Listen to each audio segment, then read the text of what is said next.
What's up? I'm about to do a valve cover on my truck. I'm gonna just show you guys how it's done.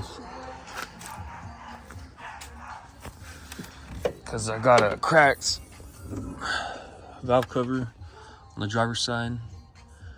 Shouldn't be too bad. Should be pretty easy. I've done a couple of these before.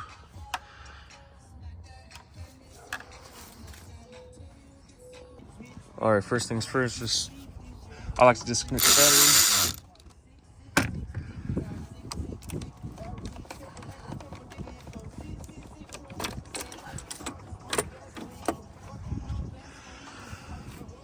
And then we're gonna take off this engine cover with the, 210s right here, and this will come right off.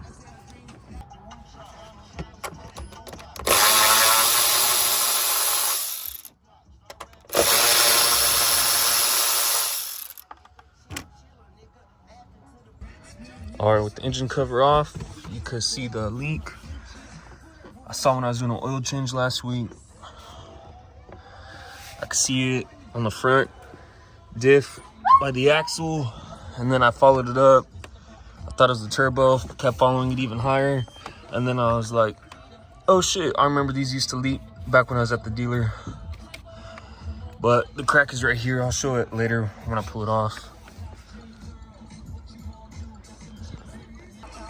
You don't have to, but I'm gonna just remove this section of the intake just so I get a little bit more room, just so I could do a good job of cleaning, so I can see better.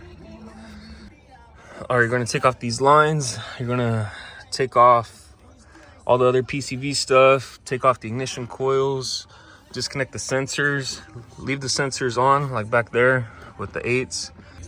All right, now I'm about to take off the ignition coils. I like to keep them in order. Usually I mark them just to keep them in the right firing condition. Some people clam on you, but that's just because they're a hater.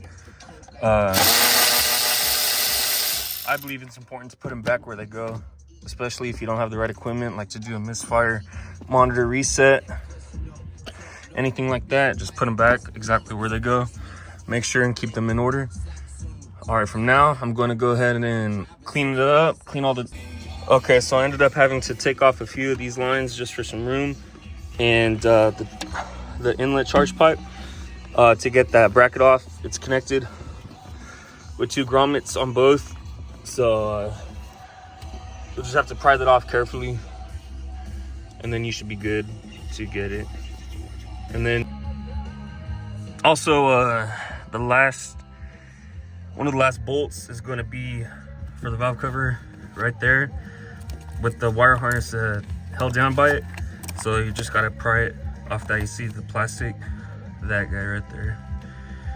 And then that'll be kind of the hardest one, honestly. All right, my phone died, but I forgot to say earlier that the manifold, the intake manifold, is gonna come off. You just gotta, it's this PCV pipe. The the throttle body sensor, the map sensor up there, and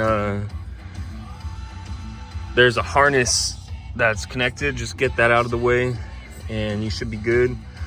This is a 7 or a flathead, or all these hose clamps are 7s, but once it's off, you should be able to pry it off or even move it to the side. But I'm gonna pry it off, obviously, to clean the mating surface of both the valve covers on both sides and intake manifold. All right, and then this is gonna be the last bolt right here.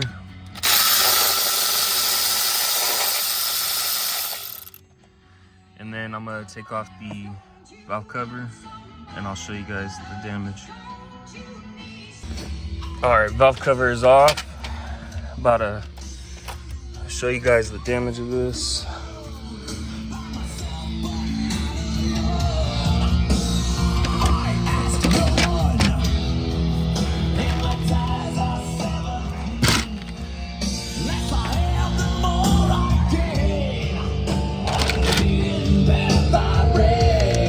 Right here, let me see, sorry, turn this way. If it'll zoom. right there, that's the crack. Causing all of that oil to spill everywhere. But, yep, just swap the sensors, oil cap, put them on. Oh shit. Zoom, focus. All right. Put the new sensors on, clean the mating surface, remove that old gasket, but definitely clean the mating surface on both sides for the intake manifold and the valve cover itself. We're also gonna get a razor, and we are going to get this silicone off right there. If you guys can see, we're gonna do it right there, and then the other one right there. And then we're gonna put new silicone on. I ran out of the Ford one, but we're just gonna use this one. This one's gonna be fine. Just clean it with a razor blade. Paste it on. You'll see where it'll mate onto the front cover and the head. And then I'm gonna go ahead and get started on that, and then I'll show you guys what the finished prep looks like, and then we'll throw it on. All right, got the sensor swapped over, the oil filler cap swapped over. I got the surface cleaned, and I got the RTV, a little splash on both sides, ready to go. Intake manifold port cleaned on the passenger valve cover, intake manifold cleaned on this side. We're about to go throw on this, and then I'm gonna tighten it down, and then I'll show you guys what it looks like. All right, I got it on, and then I threaded each bolt so the valve cover will sit level, so it's just not going like this. So they're all threaded, and I usually just do like a star pattern.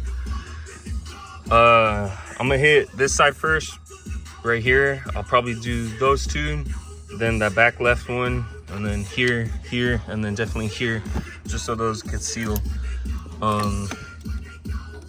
And then the torque spec is going to be German.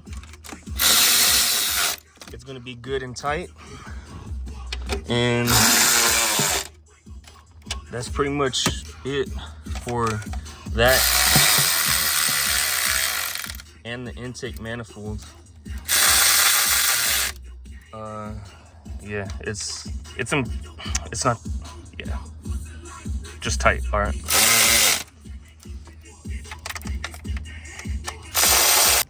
All right, I got the valve cover on, ignition coils on, everything's tightened down. Other sensors do that right there so it could dry the silicone.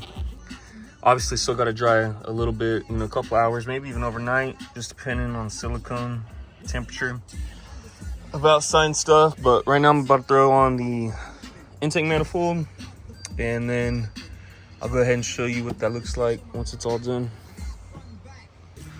All right, I got the intake manifold back on.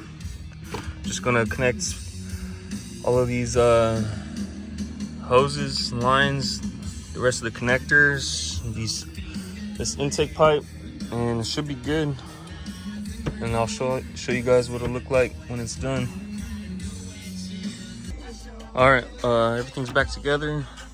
Just gotta do the battery and let it dry for a little bit longer just to be safe, and then fire it up, check the oil, all that stuff. I already did an oil change on it, but definitely gonna wait for it to dry, then take it to the car wash and go use a pressure washer and go steam clean this front end, clean up any residual oil from earlier, because there's kind of a lot when I saw it. But I also drove from San Francisco to Georgia and back, so that was 6,000 miles. Going to Sacramento as well, pretty far. So good thing I identified that when I could, or when I did, because I did like 3 oil changes within like a month and a half for all that driving I did. And I noticed it on my way back to Georgia, or when I was back in Georgia. But yeah, thanks for watching. Hope it helps.